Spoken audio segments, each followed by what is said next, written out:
essentially covers the evolving situation in Afghanistan and the implied national security problems that we can face, or what measures have been taken, are already in place, and we continue to take to ward off any untoward incident related to this, or any kind of spillover of insecurity and instability into Pakistan. Without going into too many details of how the Afghan peace process has unfolded in the last couple of years, because you know it more than me, you've seen it all yourself, you have more information on how things have gone about and what has been Pakistan's role in that. I'll restrict myself strictly to the military context of this whole situation, and try and dilate on the security related issues only.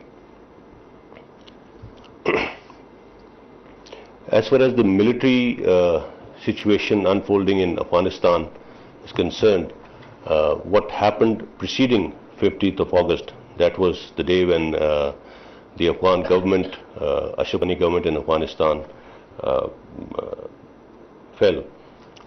Preceding 15th August, the military situation unfolded rather rapidly, and I think it was against everybody's expectations. However, since withdrawal of US and NATO forces in Afghanistan was already decided, it was a given, it was never a matter of if, but a matter of when. So Pakistan had already started taking those measures which we needed to take to guard the Pakistan-Afghanistan international border in the best possible way, to manage it well, and to ensure security and stability on this side of the border. And needless to say that we have no doubt that if Pakistan's side of the border is secure and stable, and the movement on both sides is controlled, it is definitely going to have a positive impact on the other side. And that was the sole reason, of course, staying stable on our side, but also trying to get it reciprocated on the other side. How did it unfold? What kind of assistance did we get? What kind of a response did we get? How were we reciprocated on this account? I will talk about it as I go through my brief.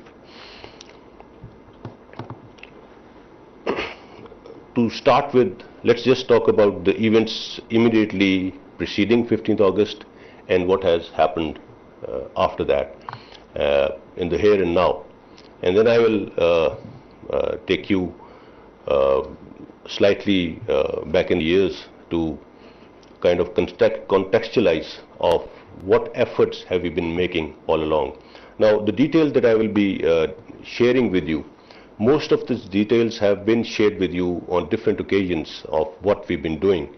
But to talk about it once again, to reiterate what has been done, the effort is, the idea is to contextualize the whole thing, that how it was directly related to what was happening in Afghanistan.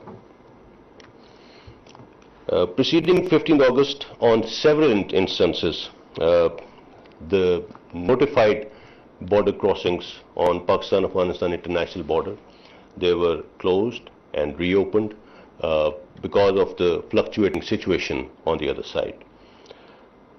Then on more than 2 occasions, several Afghan soldiers belonging to the Afghan National Army, they entered Pakistan seeking a safe passage, because there were fears of Taliban attacking their posts. They were accepted, they were looked after, and they were given the safe passage back into their country under the military norms, and we also shared these details with you on a couple of occasions. While we were anticipating the way situation was going to unfold, and there was a chance of instability along the border, so we moved our regular troops already deployed in the border regions. We moved our regular troops on the important notified crossings at the Pakistan-Afghanistan international border to ensure that the border control was well managed. As you would know that there are about 78 crossings along Pakistan-Afghanistan international border, with 17 of them being notified, and all the illegal crossings in this lead up were closed.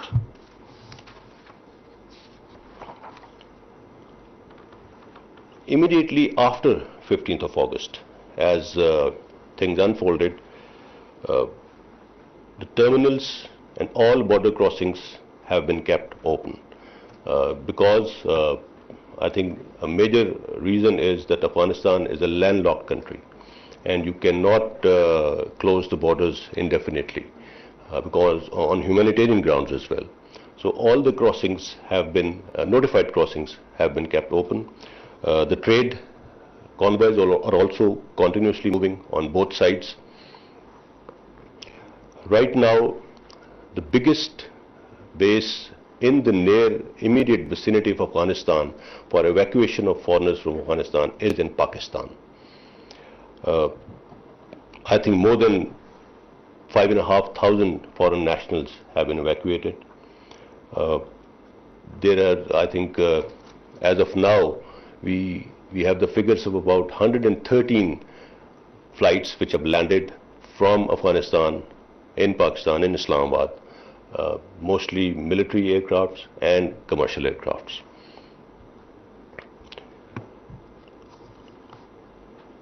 So I would say that the situation right now along the Pakistan-Afghanistan international border is fairly normal, and alhamdulillah there has been no untoward incident in the border regions. So summing up the situation, I'll now just try and contextualize the efforts that when we started these efforts and what was happening when we were undergoing different phases of the operations that we underwent. Let me establish it right at the start. I think other than Afghanistan and other than the people of Afghanistan, the biggest victims of this conflict have been the people of Pakistan. We've had the maximum brunt of whatever has unfolded in Afghanistan ever since the Soviets invaded, followed up by the Afghan Jihad, then the civil war, and then the war on terror in the last 2 decades of this century. Pakistan has continuously been victim of this. 86,000 plus lives lost, $152 billion of economic losses, and still counting.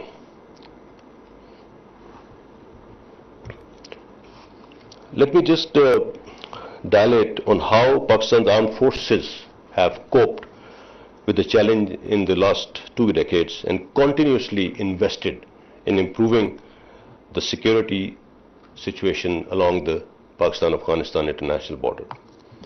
While we were involved in this war on terror, during the last 2 decades we've had 3 major escalations on our eastern border. 2001 and 2, 2008, and latest in 2019. We were deployed on the eastern border, we were deployed on the western border as there was a massive conflict going on in Afghanistan, and there were terrorist incidents happening inside Pakistan, so we were also deployed on internal security in all cities and villages. At the peak of this period, there were more than 90 incidents happening, terrorist incidents happening in a year in Pakistan. While this was happening, come 2014, and the ceasefire violations peaked. Since 2014, we've had 12,312 ceasefire violations on our eastern border. During these 20 years, we conducted 1,237 major and minor operations and cleared more than 46,000 square kilometers of area along our western borders from the presence of terrorists and their infrastructure.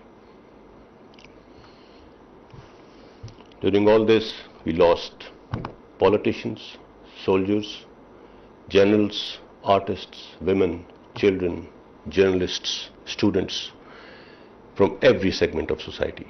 That is what constitutes the 86,000 plus who have given their lives in this war. But Alhamdulillah, with the support of our great nation, our law enforcement agencies, our armed forces were able to turn the tide, and we came out of this thing. As soon as we were able to establish normalcy along the borders and inside Pakistan, we started working for enhancing our border security to ensure longevity of this success. By up to 2012, there was no coordinated mechanism on Pakistan-Afghanistan border. So to address that, we went for a tripartite border SOP, then in 2014, then bilateral border SOP in 2014, bilateral military coordination SOP in 2015, and then Afghanistan-Pakistan Action Plan for Peace and Stability in 2018. It had 5 groups within this, with military working group being just one of those. So we were reaching out to Afghan government to formalize the border control mechanism, because that we felt was the answer to this instability which was existing along the Pakistan-Afghanistan border on both sides. So that is what we have been trying to do all along. However, we reciprocated. Well, most of these initiatives were not really responded well to, less the one in 2018.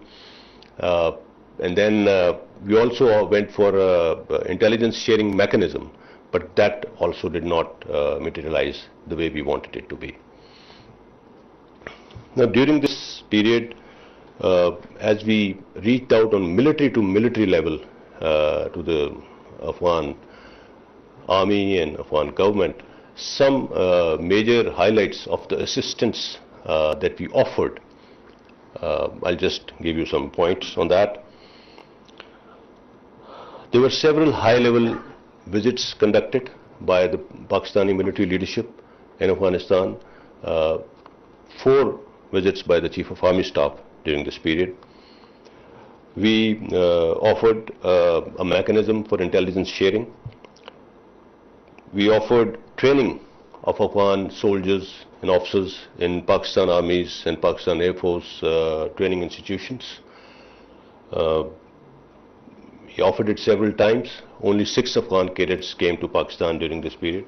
However, hundreds and thousands of Afghan army officers and soldiers went for training to India. And several Indian Army's training teams were placed in Afghanistan to train Afghanistan's National Army and their forces. We even invited the Afghan Chief of Army Staff to Pakistan as the chief guest on one of the parades of Pakistan Military Academy. We also offered the Afghan Army to train and equip a complete brigade-sized force, gratis, on gratis basis, with our equipment.